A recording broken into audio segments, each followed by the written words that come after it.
ये आत्मस्वरूप का बोध, जिसे निर्विकल्प समाधि कहते हैं। अब वो गृहस्थ धर्म कह रहे हैं, तो गृहस्थ धर्म किसका है? शरीर का है ना। आप स्वरूप बोध की बात करते हैं और आप अपने को गृहस्थ धर्म से भी मानते हैं, फिर कैसे स्वरूप बोध की बात होगी? पहले बात आप ये देखिए कि आप शरीर धर्म वाले नहीं हैं। न स्थूल शरीर, न सूक्ष्म शरीर, न कारण शरीर। देखो जैसे मंच पर स्वांग होता है, वो ये जानता है कि ना मैं राजा हूं ना रानी हूं। 2 घंटा के लिए हम इसकी पत्नी बने और ये पति बने। राजा रानी के जैसे रोल नहीं कर, या जो भी रोल होता है, वो जानता मैं ये नहीं हूं। ऐसे जो ज्ञानी पुरुष है, उसमें चाहे गृहस्थी हो चाहे विरक्ति हो, जब ज्ञान जागृत होता है, तो पहला काम उसका होता है, इन शरीरों से राग खत्म हो जाना। स्वांग वैसे ही होगा। वो पत्नी का रोल करेगा, तो ऐसा करेगा कि वास्तविक पत्नी से भी ज्यादा प्रिय व्यवहार। लेकिन बैक में दोनों समान पैसे से आए हुए हैं, ना कोई किसी की पत्नी। ऐसे ही एक आत्म तत्व, एक भगवत तत्व, एक ब्रह्म तत्व है। ये हजारों घड़े हैं, उन्हीं घड़ों में वो दिखाई दे, एक ही, दूसरा नहीं है। और वही आप हैं। अब अपने को शरीर मानकर, अपने को गृहस्थ धर्म मान करके फिर समझ पाना बड़ा कठिन होगा, क्योंकि हमारे शरीर को जब मैं भाव से, तो उसमें कामनाएं ही कामनाएं हैं, आवश्यकताएं हैं, नाना प्रकार की चिंताएं हैं। और जब हम स्वरूप की तरफ देखते हैं, तो वो आप्त काम है, पूर्ण काम है। उसमें कोई कामना ही नहीं थी, उसमें कोई कर्तव्य ही नहीं है।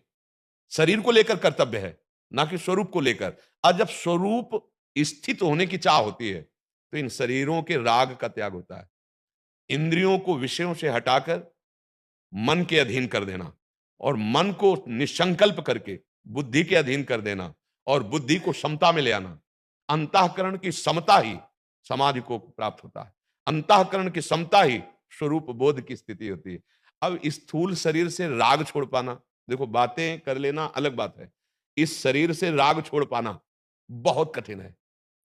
इसीलिए गुरु प्रदत्त नाम मंत्र, चाहे वो प्रणव हो, राम हो, कृष्ण हो, हरि हो, नाम का सहारा। सन्यासी जन भी नारायण नारायण या प्रणव, जब हमारा पहले संसार का चिंतन छूटे, नाम में लगे, चाहे वो भगवान नाम हो, चाहे वो प्रणव हो। आत्मस्वरूप का बोध पाने वाले महात्मा जन प्रणव का जप करते हैं सन्यास में। जैसे हमारी पूरी एकाग्रता पहले प्रणव में हो जाए, और धीरे धीरे चिंतन हटने लगे, अनन्य चिंतन उस प्रणव का होने लगे, वो हमारे अंदर की निर्मलता को प्रकाशित करता चला जाएगा ज्ञान।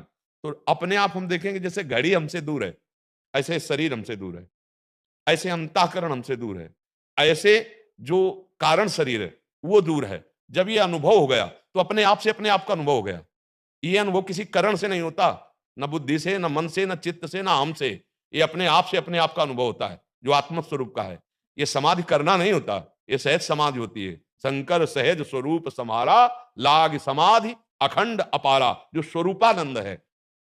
अब जिस क्रिया रूप में इसको क्रिया है ही नहीं, इसीलिए तो अचिंत्य है। जितना चिंतन सब हटाओ, अक्रिय है वो, क्योंकि उसमें अभाव नहीं है, कोई अभाव नहीं है। वो सच्चिदानंद सुख स्वरूप कौन? मैं, जो मेरा स्वरूप है। अंतःकरण धर्म से ही वार्ता होती है, नहीं उसकी वार्ता ही नहीं हो सकती।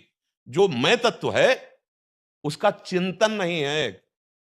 सब चिंतन खत्म हो जाए, जो बचा वही आत्म स्वरूप है।